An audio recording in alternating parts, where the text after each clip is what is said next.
Helen. Hi, Rob. How was your Easter weekend? Fabulous, and yours? It was over too quickly, and I'm not sure I want to be back at school. Lucky private schools. They're still on holiday for 2 more weeks. So, Rob, tell me what's happening in term 2 with coaching the class. I'm dying to know. Well, I'm more interested in finding out what this picture's all about. Well, I thought because we were doing history, there's a touch of history, but it's from a totally unusual perspective. And I think coaching the class try and offer an unusual perspective on ordinary CAPS criteria. And we're looking at history today, particularly for term 2. And, history is all about being aware of different perspectives. And Different points of view. I love it. I love it. That was that thinking. Cool. Well, let's get on with today's little show then. So how are coaching the class solving schools' problems? Well, they're offering creative skills-based lessons where they're actively involving pupils with their own participation in their learning. But of course, we've got to stick to this CAPS-aligned content. I like the idea that we think schools have a problem.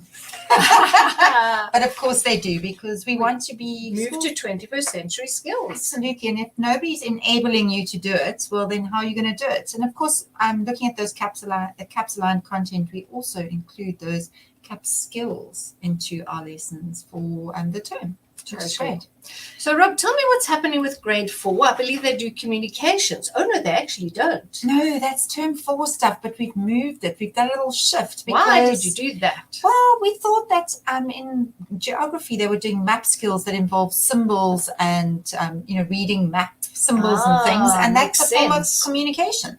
So you themed it and grouped it to make sense. Yes, so kids can make connections between the subjects, because actually in the real world, they are not separate. They all integrate and interact with each other. A bold but clever move. Yes, we like to be bold. We do. So back to grade 4 history, looking at history of communication. Traditionally, we start off with looking at the earliest forms of communication. And in South Africa, that would be the SAN.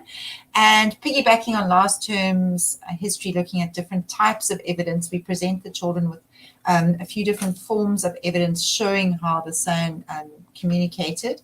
And then we help them make their own notes, summarizing the different forms of communication that SAN used using a tree map. Awesome. So we're teaching those skills all the time using the content. And a lot of schools like mind maps and no tree maps. So it's very within their realm. Absolutely. And obviously you could use a different kind of visual tool, but we like these because they're organized. And then going to the next lesson, what I really wanted to highlight here is that each lesson starts with a hook question. And this one, how do you think we will communicate in 50 years' time, is fabulous. Oh my goodness. 30 years ago, we didn't have cell phones. And how has that changed and dominated my life? And internet. I mean, what would I do without internet? What will the children think of? I think maybe intuitive thinking and drums, or I don't know. And look how engaged we are with that question. And I mean, we even knew what the question was. But this is what our hook questions are. It's to engage children at the beginning of the lesson. Right from the start. So they motivate them. They are in the lesson from the beginning. You're not spending time going, stick in this worksheet and Johnny, they're in it. They're excited. But don't forget that these grade 4s also love the story that we've been presenting, and the story continues. The saga of Jem, Tammy, and Sam continues in term 2, and so that's another hook for the children. Oh, they love it. They love it. And then looking at the third lesson is we really look at the content that we have in the CAPS curriculum and try and make it as exciting as possible for the children.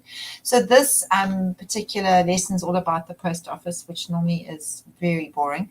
Well, it's hard to make exciting, but we've made it exciting by making an escape room that relies on coding and decoding information. Symbols, science, geography. Love it. So cool. So, Rob, I know that grade 5, we just haven't quite got there yet. We hope to. We might do. We're aiming to hit it. We might do. But in the meantime, grade 6, I'd rather you just showed me how coaching the class take a deep dive into things. So for grade 6, just show me one lesson and the richness of it. Cool, because that is really part of it as well, is that we often brush through topics so quickly that it's all just touch. And actually it's time to And the VOC is what grade 6's history is all about in this term. So it's actually about how sort of the Europeans impacted on South Africa and the development of South Africa. And the VOC, I mean, I start off with this at the beginning, or we start off with this at the beginning of the lesson.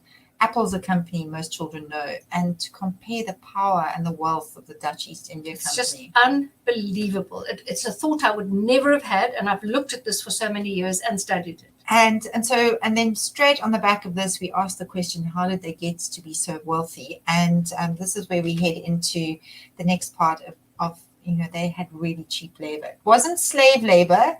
Almost, barely. it was enforced in a way. They'd head off into the farmlands of the Netherlands, take these unsuspecting boys to the city, tank them up on a lot of alcohol, and then make them sign these ridiculous contracts, and then throw them on the boat and sail out of the harbor. And their conditions were horrific. They were horrific. And of course that links in with other subjects. Grade 7 slavery. Absolutely. We're just predicting what's coming.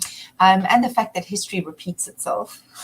Unfortunately, yes, it does. If only maybe if we teach it better, then children will learn lessons and we won't repeat it. Certainly, we intend to do that. So this gets quite heavy, sort of into this lesson about how poor conditions are, and they are still children, and we want them to still have that sort of fun element. Promise of a better life. Yes, absolutely. And so we engage in this creative thinking, sort of to improve what the work conditions were on the boat. And we use BAR, which is a tool we've used before. And with, it's also engaging in critical thinking, because you need to have understood those conditions. To know what to improve and what not to improve, and where the most important luxuries, in inverted commas, need to be brought in. Exactly. And so this, if I could just show you examples of how this lesson has worked in the past, where, I've had kids do the most amazing work, come up with ideas that I don't think any adult would come up with, which is super cool. It's lovely when you harness kids' real raw knowledge. That's exciting. And we can use this for an assessment. So and cool. It's continuous assessment all the time, isn't it? So tell us about the grade 7 history. I know you've been working on that. Oh, well, they do in term 2 slavery. And so the CAPS topic is the nature of slavery in West Africa before the Europeans. But what we've done is source this incredible journal, a Nigerian journalist's article on my Nigerian great-grandfather sold slaves. And she justifies why her grandfather sold slaves, and that in fact he was honored and revered because he was this respected man. What an interesting perspective. And I love that it's a different point of view, and it comes across as authentic. And I've used that as a comprehension, so I've kept it simple. But there's also this wonderful discussion that she invites you to partake in, and it is, are we able to judge actions and deeds that happened 500 years ago with the standards and the thinking that we have today? That's amazing. And so that is a big thing that she plays on, and that would make a wonderful open discussion. You could do it orally. You could use TLK online. What about a brainwrite? Brilliant brainwrite, because it's a much quieter activity and it's pencil and paper. It's nice and simple. I love it. So in the lesson note, it will offer all those alternatives so that teachers can decide, have they got technology this week or haven't they? Yeah. And they can make the decision at the time. Fabulous. And so Coach in the Class is really trying to save you time. What we've done here is we've taken an amazing video, again, by a BBC journalist. We've sourced the best videos. We've edited them into bite-sized chunks because, for example, the video on the right is 45 minutes. Sure, that's very long to because watch. She interviews really authentic people, historians in the native countries where all the slavery took part. And then we've taken the videos into bite-sized chunks, added an ed puzzle, so it's there for continuous assessment. Fabulous, fabulous, fabulous. And then finally, in trying to prepare the children for the little project that they're going to do, the self-study themselves, we've taken these the idea of plantations. And so we've looked at the tobacco, the cotton, the sugar, created little work cards, which can either be looked at in a Google slideshow, or you can print them, laminate them back to back. And children can look at how the teacher has made all this in her own words from a source or sources.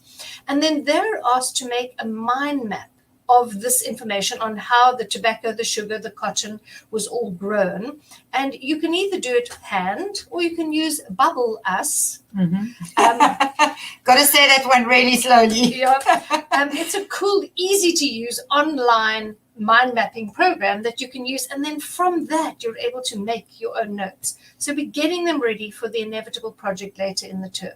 Yeah, and also that skill of being able to read various sources of information and then curate it into. It's such an important skill. And that idea of plagiarism, using your own words, it's something that we often neglect in junior school. But we don't teach them. Yeah, so this is now teaching them how to curate their own information. Wow, that's so exciting.